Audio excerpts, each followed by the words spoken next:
Blessed day, soul family. Welcome back. Martial Mystic 2026. And this is the calendar series. So every day we also have a Tai Chi movement that we're looking at as we go out, as we start January and go throughout the year. Um, it is Thursday, and today we'll continue looking at the idea and the notion of root and the concept of root in different circumstances and different contexts. The idea today is, what is the yin side of violence and conflict? What is the rooted coil? And how can we get from conflict to liberation? And then finally, we will look at the uh, daily ritual that we all have that is connected to Wu Ji. What is the daily ritual that we all have that's connected to Wu Ji? So let's get into it without further ado. From Monday, Tuesday, Wednesday, we've been looking at the concept of root. In Chinese martial arts, for those who practice, they understand and know how important um, the legs, stances, and balance and stability are. Obviously, everyone's done martial arts or everyone's seen martial arts films and various activities and understand the importance of the legs, balance, stability, uprighted posture. So, with that, without root, we cannot bloom. That's what we talked about in Wellness Wednesday yesterday. No roots, no wellness roots, no bloom.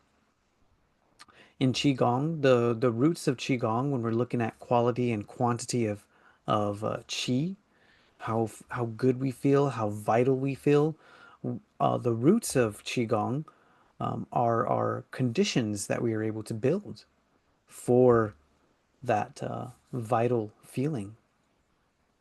And the root of this series, let's remember, coming out of 2025, three phrases that I decided to study and build on into 2026: mental health, unity consciousness, and conflict resolution. Hence Resolution Thursday. So those three things are the roots of this series, right? And then from the roots we have our trunk, and that gives us our stability, and that's our transfer of material going up and down the trunk into the branches, leaves, flowers, fruits, what have you. So interestingly, also, you cannot see the roots of the tree, right? You only see the barrier and the what would you say, the transition point of the trunk to the root system. And why is that important? Well, interestingly, we also looked at the roots of yin and yang, right?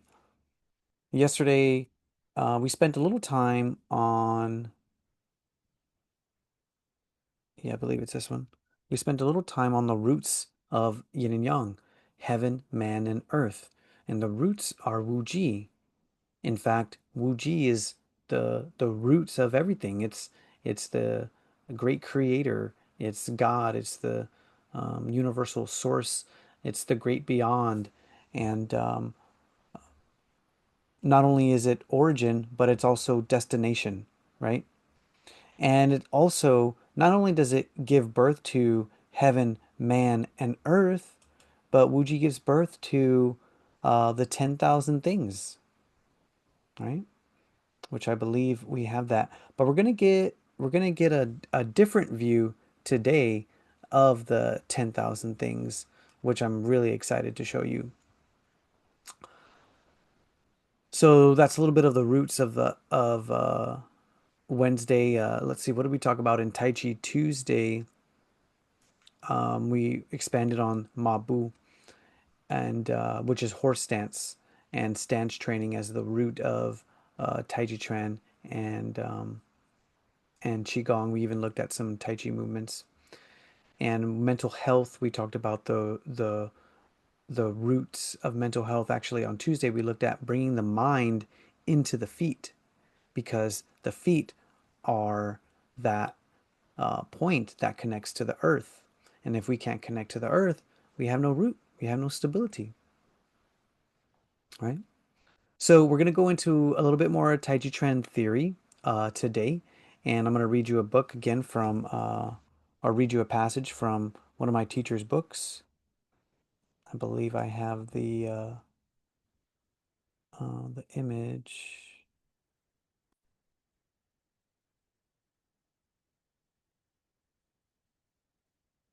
some of the images we're looking at today. Okay. So this is important. I really want to bring this up and just let you know where you can get it if you if you find yourself interested in pursuing Tai Chi Chuan theory. I have a couple of books. I have a couple of these books, and I've lent out a few, or I've lent out, I think, one so far. Actually, I didn't want to click on that, but that's okay. So here you get a idea, right, of the cover. So I really just wanted the image, but ymaa.com is actually the place to get those books. So we're reading a passage, and this is really important um, for those that really like the yin yang image and want to understand a little bit more about yin yang and Wu Ji and even Tai Chi, because people think that the yin yang image is the Tai Chi image, but it isn't. So let's look at why. Wang Zongyue said, "What is Tai Chi? It is generated from Wu Ji, and it's a pivotal function of movement and stillness. It is the mother of yin and yang. When it moves, it divides. At rest, it reunites. From this, it is known that Tai Chi is not Wu Ji and is also not yin yang, instead, an inclination of the natural pivotal function which makes the Wu Ji derive into yin yang and also makes yin yang reunite into the state of Wu Ji. This natural pivotal function of movement and stillness is called the Tao, or the rule of great nature. So oftentimes that's why I say that the Tai Chi image is the uh, nature's template, and it is the pattern at which nature creates. There's another image of the spiral pattern. So remember, Wu Ji and Yin Yang are not Tai Chi, but Tai Chi is, remember, that pivotal function that when it moves, it divides, and then at rest, it reunites into Wu Ji. So Tai Chi, we connect it to the uh, Fibonacci spiral, as we see in great nature at great length, the image of a spiral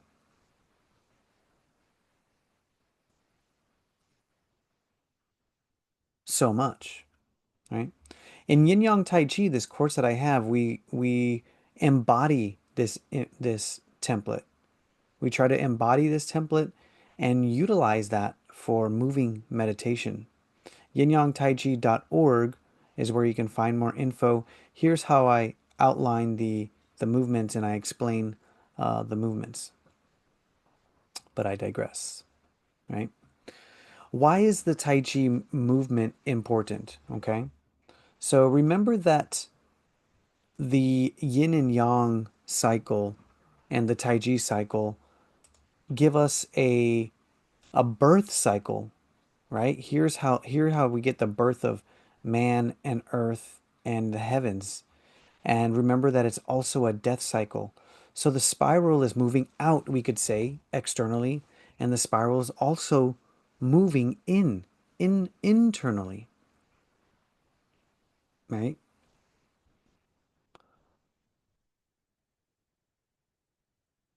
So here's an example, a little side view actually of the spiral. Okay.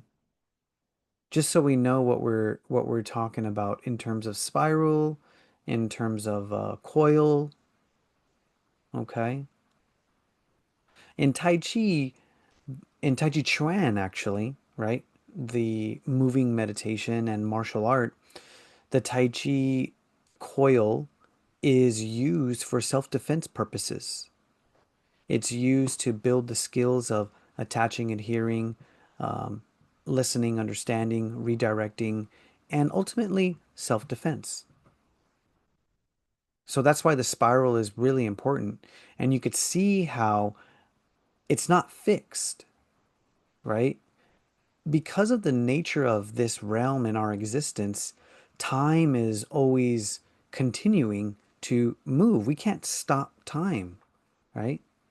So that's why instead of going in circles, we have the spiral because we also have if you flip this on the side, you can see the oscillation. So there's the aspect of the hilltop, valley,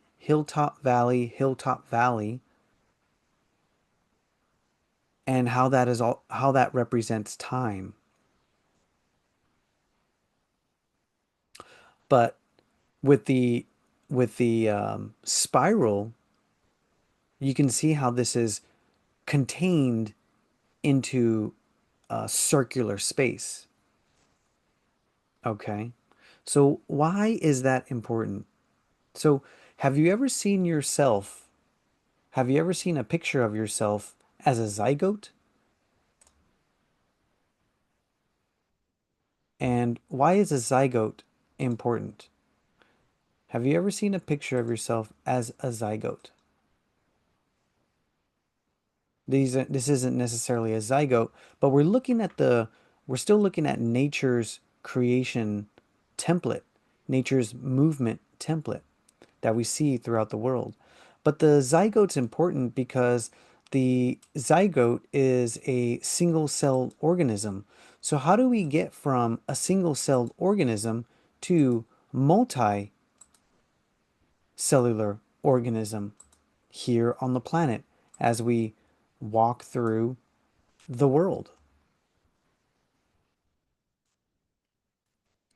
Just to remind you, the zygote is the the name of the fertilized egg once the human becomes a single-celled organism. And feel free to correct me in the comments if I don't have that right. Now, the pattern at which the single cell becomes a multicellular organism is not necessarily Fibonacci, according to what the current science says. Is that the remember that the process is called mitosis after fertilization, and this is where the zygote splits into two, four, and so on. It's not necessarily the Fibonacci sequence. It's called let's see. It is linked, but it's not necessarily the Fibonacci sequence. It can The Fibonacci sequence is frequently linked to zygotic development in theoretical models of asymmetrical cell division. So I think that sounds like abnormal cell division. While the raw cell count is binary, researchers have observed that biochemical waves and rhythmic patterns at the moment of fertilization do follow Fibonacci proportions. In certain biological models where cells divide asymmetrically, producing one mature and one immature cell, the resulting population growth over time fits Fibonacci p number sequences. That said, the Fibonacci sequence and the golden ratio are also seen later in development, governing the structural arrangement of tissues, DNA, and the efficient packing of cells as the embryo becomes more complex. Right? So I really like this image here. MIT captures the exact moment life begins and it's mathematically perfect.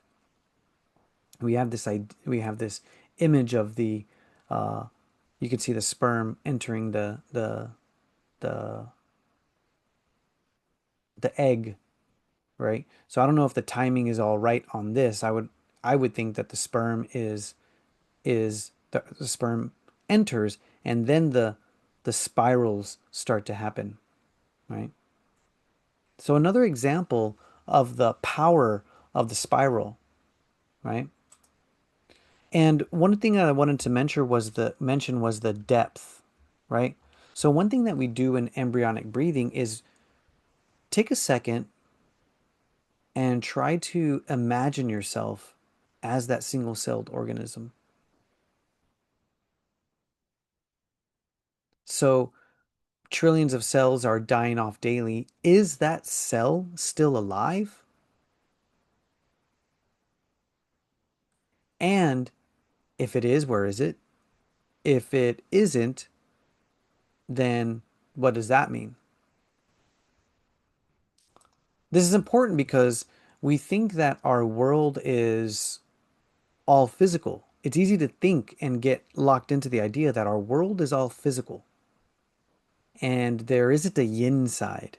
The scholars told us that there's a yin and a yang dimension, right? But we have this experience, this subjective experience of reality, where we are thinking, feeling, and that affects a lot of our movement, speech, and action, doesn't it? So we have to look at the relationship of yin and yang, right? Which comes first? And theoretically, the yin side, the yin gives birth to the yang. So everything that we see has before it's manifested has already started an energetic blooming, similar to the roots that we can't see, the seed down in the soil that we can't see that eventually sprouts and then becomes a huge tree or a plant. Similar to our lives, similar to our bodies. And that's just important to think about and remember because there's a place of origin, grand origin, and then there's also that place of destination. And we need to talk about why that's important in terms of Resolution Thursday, right? And I want to show you this image here. Um, just so you can remember that.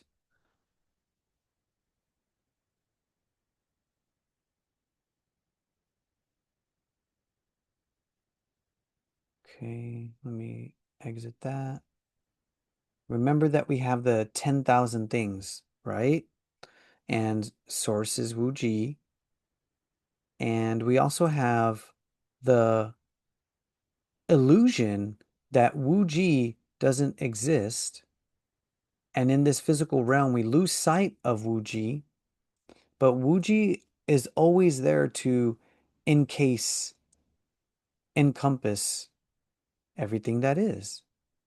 So that's the power of our moving meditation. That's the power of our sitting meditation is embodying Wu-Ji, bringing Wu-Ji into this realm via our vessels. Now that's the power of the body, and that's the power of our body. That's the power of our heaven, man, and earth relationship, right? The power of humanity as the mediators of heaven and earth.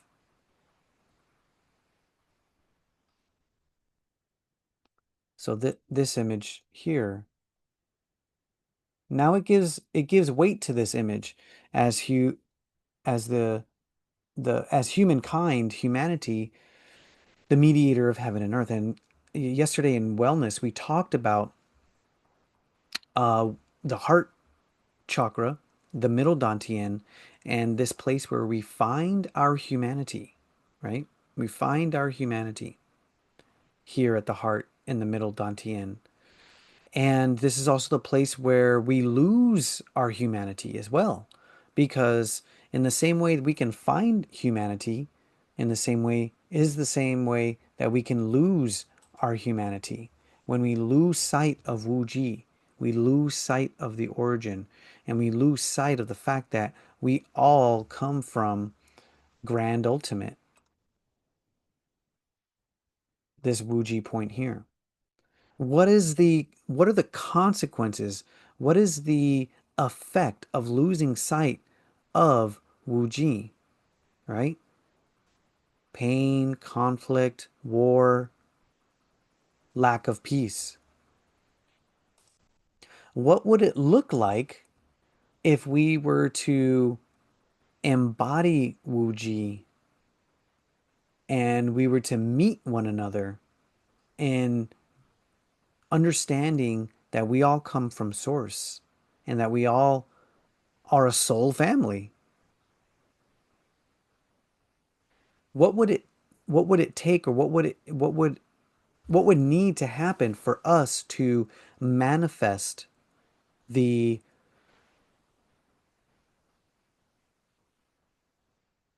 notion, the idea, the truth that we are all one soul family? What would it look like? What would it feel like, right? Because none of us see ourselves as perpetrators of conflict or violence, but if we're not taught how to promote peace on the planet and be vessels of sacred divine, then we are stuck with our animal instincts, our lower center instincts, which is drive for feeding those base desires, procreation, um, feeding the belly, and what have you. So we have this idea now of some sort of evolution, right? Some sort of idea, as because you're here, I imagine you are interested in self-improvement. You're interested in self-balance, right? Not self-destruction and not mutual destruction, not mutual resistance. A couple of weeks ago, we talked about mutual resistance in the face of conflict, meeting conflict with force on force, right? So now we're getting into the heart of today's um, presentation, is where we've been, where we're going, where we are, and where we're going, right? On this track of time in this earth realm, right? Going back to this concept of the spiral and moving along the spiral, right? The spiral towards continued growth, improvement for ourselves, for one another, and for humanity, right? So for me and my partner, understanding that conflict is inevitable and preventative measures to understand that and applied theory to procure peace and live and act in that sacred divine and see one another as sacred divine, we have to have some sort of system, some sort of idea and roots.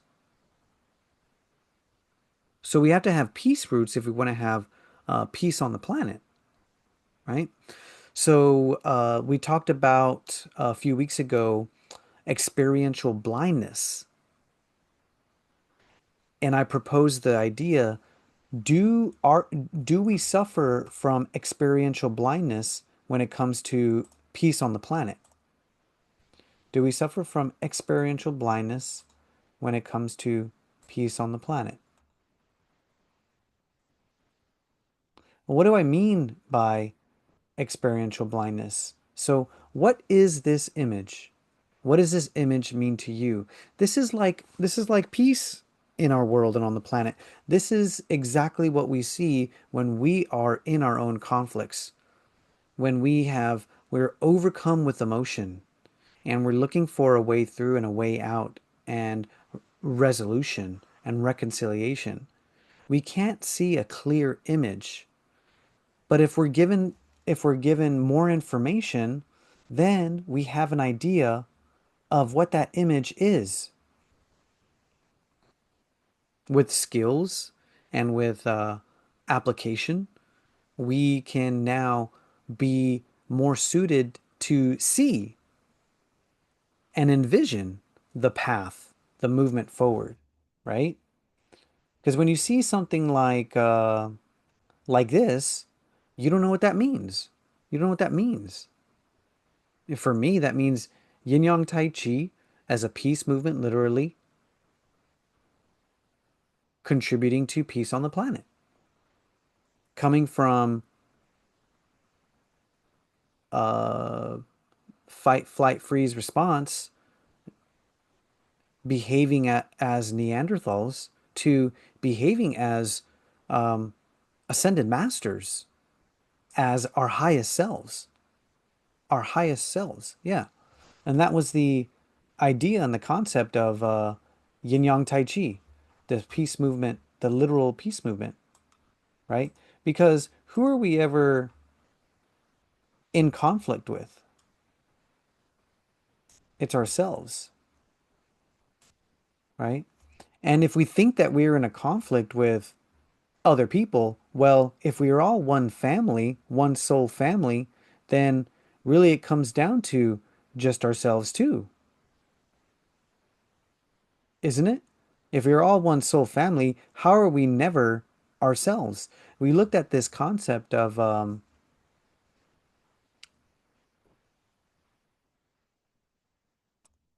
we looked at this concept of the mind is not restricted to the skull or the body. The self is not restricted to just the skin, right? And the 10,000 things are not separate because they come from one source. All the 10,000 humans have one sole source. And so this is the memory that we have to come back to if we are to resolve internal conflict and if we are to resolve our conflict in our homes, conflict in our communities, in our countries, and on the planet. And I feel like this is the duty and responsibility of what would you say, you know, a country, a a population, a government who has spread their language throughout the world. The English language is spread throughout the world. Through the English language, through speech, we can help to prevent further conflict and war going to blows. I think this is the new frontier for those who speak English and for all the people that are learning English. Because if we can't maintain peace and harmony in ourselves and in our own homes and communities, we can't be models for peace on the planet. Which brings us back to the roots. What are the roots of peace? What are the roots of what's the yin side of violence and conflict? So we do this reverse coil. We do a reverse coil to see what is at the heart.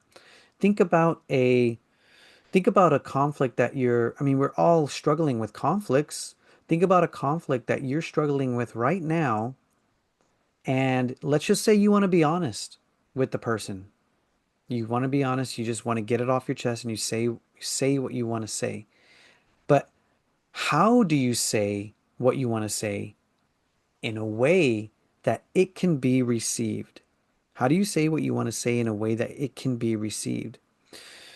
So I've been doing more of a deep dive into Buddhism, and Buddhism looks at the skillful view, the skillful thought, the skillful speech, and the skillful action. If we can cultivate that on the inside, externally will bloom, will blossom. Without the roots, no bloom. In martial arts, we talk about the cultivation of energy and the cultivation of qi. And my teacher would often tell us about in the martial arts community, in the Chinese martial arts community, there's this divide. Well, you cultivate power, force, and energy external to internal, meaning from the muscles and the bones to the energetic vessels and centers. And then some people on the other side say, no, you cultivate energy first inward, inside at the energetic centers, and then you move it through the vessels, channels, fascia, tissues, muscles, muscle systems, bones, and body. So there's always this concept of internal and external, external and internal. The We have outward external movement every day. We also have internal reflection constantly, which is why sometimes we get stuck in our minds. The energy uprises and we can't circulate that energy of conflict, going back to not having the tools to procure, propagate peace on the planet. We see ourselves as enemies, and we see ourselves in the external realm as enemies as well, when all we are is one sacred divine coming from one soul family. So, what is on the yin side? What are the roots of um, liberation, peace, right? This brings us to our daily ritual of Wu Ji, right? If you want to connect to soul family, if you want to connect to source on a deep level, you have a daily ritual that you can use to connect to source. And nature already sets up the conditions for you to do that. When you go to sleep at night, you are there in your bed, but you're not there in your head. You're there, but you're not there. You exist, but how can you raise your hand and say, hey, I'm existing? Because you're asleep. You're going somewhere. You're going night night. But your body's doing all of this work to get rid of waste, to rebuild cells, to charge, preserve energy. We always say that the energy goes to the center line at the at the at the at the at night. And so here's what I would offer, what I call deathbed meditation, because one day we all have the same destination. One day we will all take our last lay down. When we lay down at night and rest our heads, it's our last movement of the day. We are saying goodbye to that day, letting it go, and then transitioning to the next day. Similarly, when we die, have our last lay down, we will be transitioning to another place. What do we do? How do we empty the vessel, our hearts and our minds, to be at peace? In Tai Chi Chuan, we practice to harmonize and reunify our spirit with the spirit of nature as we exit out of this dying vessel, understanding that we are spiritual tourists. When I go to bed, I want to be clean and free of conflict, whether internal or external. When I die, I want to be free of conflict, whether internal or external. And so we have to find a way to let it all go. Why is it so hard for us to let it all go? And where do we see and have opportunities where we can let it go? So this brings up the, again, skillful view and skillful discernment, discerning when to pick it up, discerning when to put it down. So I hope that speaks to you. Yesterday we talked about the yin side of conflict. What is at the root that will bring you peace when you're in the midst of a conflict? So for me, I've been studying um, mediation, conflict resolution, and understanding that I, I am my own worst enemy. Just like we learned in martial arts, we are our own worst enemies. If we can believe it, we can achieve it. It's belief system. But what keeps us from continuing to see others as enemies? And it comes down to the yin side. Remember what the yin and the yang Jian is. We have this physical vessel, that's the yang side. Great. But what's on the inside? We have our thoughts, our dreams, our feelings, our aspirations, and we have our needs. Needs are the root of peace, and they're also the roots of conflict. So everything has a yin and a yang. Our needs can serve us, our needs can work against us. How many needs can you name? So we have our base needs, sustenance, food, water, shelter, but we also have a need for respect. We also have a need to be heard. We have a need to make our own decisions and be autonomous. We have a need to contribute to the world. We have a need to um, be supported, be included, a part of a community. We have a need to pursue success, creativity, love, and liberation.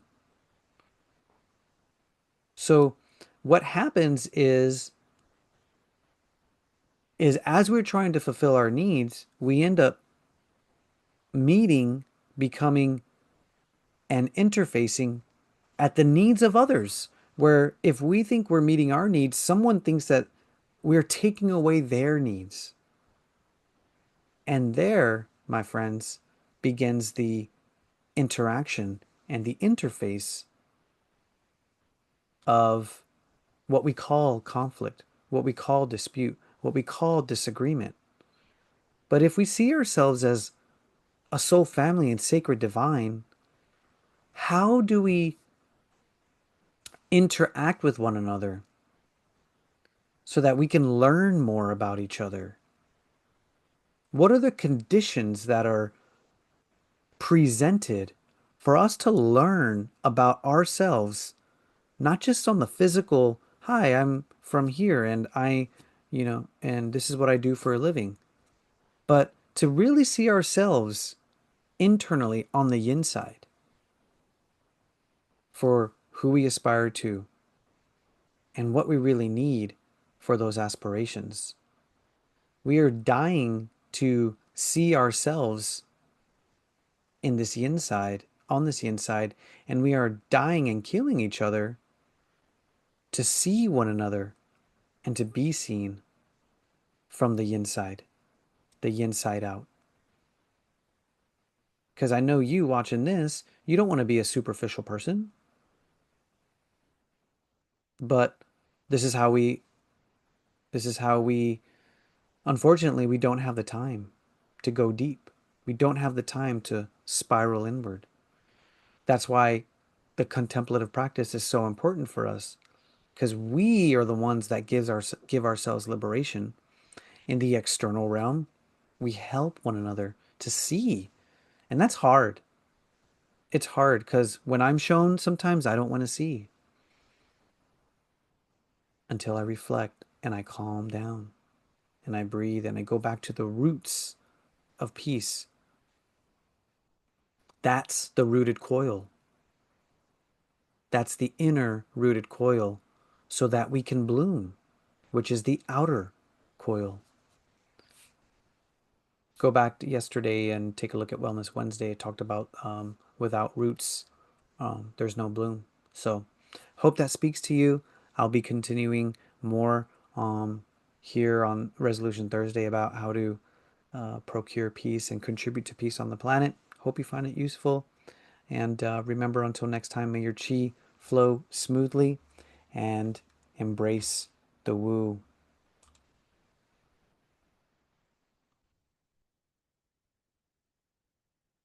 Bye bye.